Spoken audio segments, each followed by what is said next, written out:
नमस्कार मित्रांनो, मी सुमित हुलके स्वागत करतो तुमचं माझ्या या चॅनलवर. तर आजच्या या व्हिडिओमध्ये आपल्याला बघायचं आहे की जे ज्ञानज्योती सावित्रीबाई फुले योजना आहे आणि जे पंडित दीनदयाळ उपाध्याय योजना आहे, त्याच्यासाठी जे अर्ज करायची डेट आपल्याला 30 सप्टेंबरपर्यंत दिली होती, ते आता आपली डेट वाढलेली आहे आणि ते डेट कितीपर्यंत वाढलेली आहे ते आपल्याला या व्हिडिओमध्ये आजच्या बघायचं आहे. तर चला मित्रांनो, व्हिडिओला सुरुवात करू. आपण बघू शकता का हा जो नोटीस आहे हा प्रसिद्ध झालेला आहे. तर याच्यामध्ये काय दिलेलं आहे ते आपल्याला बघायचं आहे.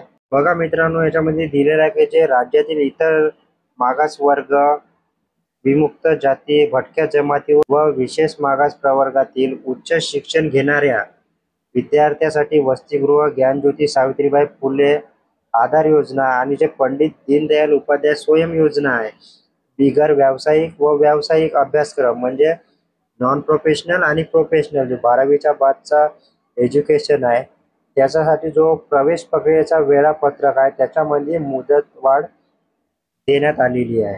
तर ते आपल्याला डेट बघायची आहे का कितीपर्यंत आपल्याला डेट वाढून दिलेली आहे. बघू शकता तुम्ही मित्रांनो का हा जो ऑफिशियल GR आहे तो प्रसिद्ध झालेला आहे. त्याच्यामध्ये आपल्याला डेट दिलेली आहे ते आपण बघू शकतो. तर जे 12वीच्या नंतरचे जे एज्युकेशन घेणारे विद्यार्थी आहे त्यांच्यासाठी जे नॉन प्रोफेशनल व प्रोफेशनल एज्युकेशन आहे, जे आपल्या ज्ञानज्योती सावित्रीबाई फुले आधार योजनामध्ये येत असतील आणि जे पंडित दीनदयाळ स्वयं योजनेसाठी पात्र असतील, अशा विद्यार्थ्यांनी आता 26 ऑक्टोबर 2025 पर्यंत आपल्याला अर्ज करायची मुदतवाढ दिलेली आहे, जे की पहिलं 30 सप्टेंबर 2025 पर्यंत होती. आणि एक खूप आनंदाची बातमी आहे मित्रांनो.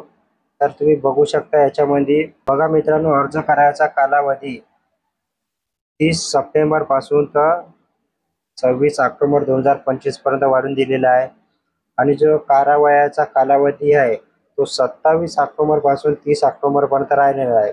म्हणजे तुमचे फॉर्म छानबीन करणे आणि त्याच्यानंतर जे यादी आहे गुणवत्तेनुसार अंतिम करणे, प्रसिद्ध करणे, ते पहिली यादी 31 ऑक्टोबर 2025 ला लागणार आहे मित्रांनो. आणि जे यादीनुसार प्रवेशाची अंतिम मुदत आहे, जे आपल्याला 31 तारखेला आपले मेरिट लिस्ट लागेल आणि आपल्याला 10 नोव्हेंबर 2025 पर्यंत आपल्याला प्रवेश घ्यायचा आहे. तर सर्वप्रथम आपल्याला अर्ज करायचा आहे 26 ऑक्टोबर पर्यंत. आपल्याला पहिलं हॉस्टेलसाठी अप्लाय करायला लागेल. जर आपला हॉस्टेलला नंबर लागला तर आपल्याला हॉस्टेलला ॲडमिशन घ्यावं लागेल.